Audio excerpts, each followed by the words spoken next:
Hello everyone, welcome back to our brand new video, another match preview, and we're previewing today Arsenal's game, the North London derby against Tottenham, the first difficult game out of our next three games.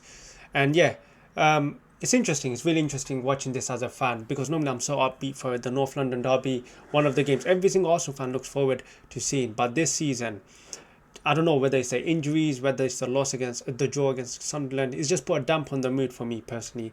But I think mostly the injuries because I just don't know what to expect when I look at this game.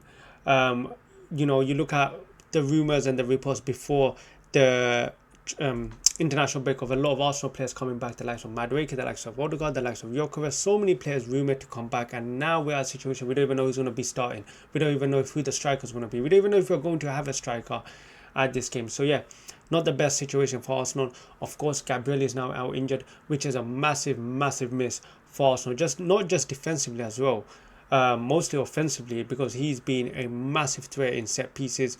And for me personally, Arsenal's best player this season. What season Gabriel is having. But look, it doesn't matter because the expectation is very simple. When you're playing at the North London derby, especially at home, you need to win the game. There's no drawing. You need to go win the game, especially as well. Spurs, they're going through a massive injury crisis as well. I mean, look at these players.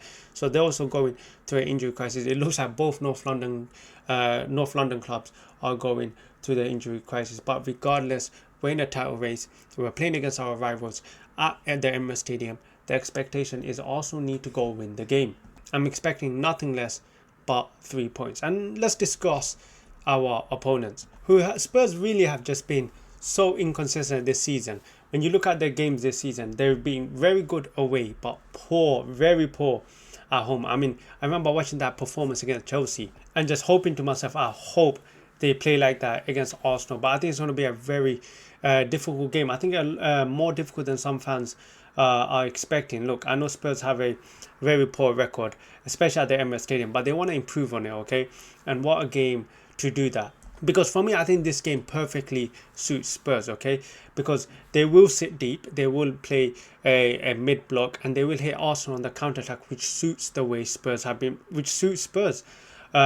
Because if it was on Spurs, if the game was away at the Tottenham Stadium, and the pressure was on Tottenham to go create, then I would feel that Tottenham are going to crumble. But because this game, the way the game is playing, is suited more towards Spurs because it's not on them to try create chances, because although they create with although they're struggling in terms of creativity, they're able to hit us on the break. Players like Simmons, Tell, if they play him, or Brennan Johnson, these are all players. I think when you look at the team, they got some players like the likes of Brennan Johnson who can hurt us on their counter attack. That's why for me, I think it's going to be a more difficult game than some fans are expecting it, especially with no Gabriel at the back, who is a massive miss. But for me, look, I still expect Arsenal to go win the game. When you spend that much money on the defense, I don't expect any excuses. And for me, look, even if we do lose the game, I'm not gonna, or if we don't get the win, I'm not gonna be thinking about the Gabriel injury. Okay, there will be of course something that's gone wrong in the game for us to go not win the game.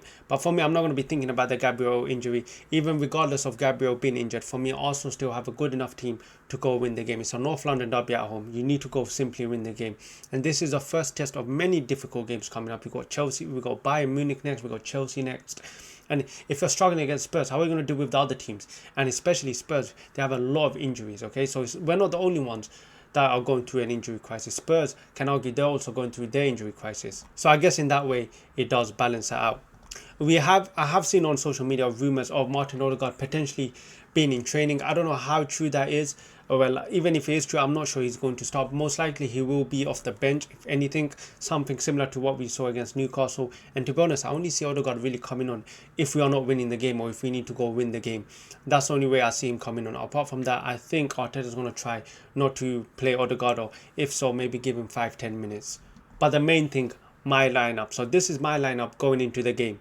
And of course, the biggest change is the back four. So for me, I would play Nketiah. The reason why I would play Nketiah is because firstly, I have heard rumours, well not rumours, sorry, people on social media saying Nketiah has been very good throughout the international break. I think the only thing he has been lacking is a match sharpness, but I hope he did get that through the international game.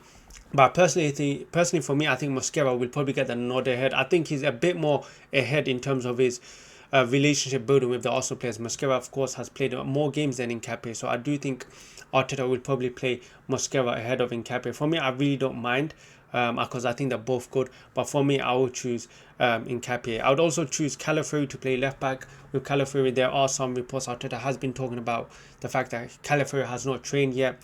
I think there's a training session tomorrow, so he might train then, and then that's when Arteta will decide. And for me, I think Calafiori needs to play. I think he offers us a set piece threat. Right now, without Gabriel, we don't have anyone to. We don't have many players that can offer that set piece threat. Maybe Mikel Merino, but apart from that, really, who else? And that's why for me, I think Calafiori, if we play Calafiori, he does offer that threat, because Spurs are not the best in defending set pieces. So I guess we have to take advantage of that. But the midfield and the front six is where I go different. This is where I change up. So instead of Mikel Merino playing up as a striker, I actually go play Leandro Trossard as a striker. Put Merino in the midfield and put Eze on the left hand side. I think Merino as a striker, I think that's what's going to favour Spurs. I think Spurs defenders, they want both Romero and Van de Ven, want a striker who, you know, who plays back to goal. That's because essentially that's what Mikel Merino is. He's not going to stretch the defense, and I think Trossard, he can do that. Trossard can come in deep, as well as he can run in behind the defender. So I think that's why for me, I'll play Trossard, play something different, gives the Spurs defenders something to think about. Then I'll put Eze on the left wing, because I think Eze, like, as much as I love Eze, I think he's more suited to play on the left hand side. I think when he's on the left hand side, he has a lot more freedom, a lot more space. When he plays for England, we see him play on the left hand side, and we see he plays like a completely different player. So for me, I'm putting Eze on that left hand side. And especially with those three midfielders, Declan Rice, Zubimendi and Mikel Merino in the midfield, protecting him, I think it would give him the platform to go perform up front. But do I think it's going to happen? That I'm not too sure. I do think Arteta will go for the safe option, something that's been tested and tried. So I do think it will be Mikel Merino up forward, and then Eze as a number 10, and probably Trossard as a left wing. I don't think he will play Trossard as a striker, especially when you consider Trossard's last game against Sunderland, one of the better players, especially that goal. I think he favours Trossard on that left wing. Especially throughout the season, we've seen Trossard is his number one winger, especially on that left hand side. Even when Martinelli stays fit, he still plays Trossard. I think I've noticed he plays Trossard when we're playing against teams that will sit deep, because I think he believes Trossard is more intelligent, can pick a pass compared to Martinelli. So I think that's why he will favour Trossard. Especially, look, it's hard to argue to drop Trossard. How can you drop Trossard when he just got one of the most... What a goal against Sunderland. I mean, one of the most beautiful goals I've seen. I mean, what a strike that was. So yeah. But look, for me, I think we need to try something different, okay? With no Gabriel, our set-piece threat has massively reduced, okay? So there's going to be a lot of pressure on Eze, Trossard, Saka, Merino, Rice, Zubimendi to create. There's going to be a lot of pressure on all of them. Eze is going to be under a lot of pressure. He hasn't been... I love Eze, but to be honest, he hasn't reached the heights that I know he's capable of doing. Whether he needs more time, I don't know what it is. I'm pretty sure he just needs more time. But what a game to do that. What a game to get another goal. North London derby. The players will know. Eze, Arsenal fan, he knows what the North London derby means. Saka knows what it means. All of these players know what it means. Zubimendi's first North London derby. Yeah, I think that, and Hincapie is potentially, but the rest of them know how important the North London derby is for the fans. So that's why for me, nothing, like literally not a draw, not, for God forbid, a loss. We must go and win the game. Excuses, there's no excuses, no injuries, I don't care. I know we've had the injury crisis and everything, but the players that are still fit are good enough to go in the game. But yeah, let me know in the comments what you guys think. Do you think we'll see any surprise players, maybe surprise appearances on the bench, maybe Gyökeres, maybe a Madueke, who knows? Let me know in the comments what you think. If you enjoyed this video, hit that like button, subscribe, and I'll catch you guys in the next one.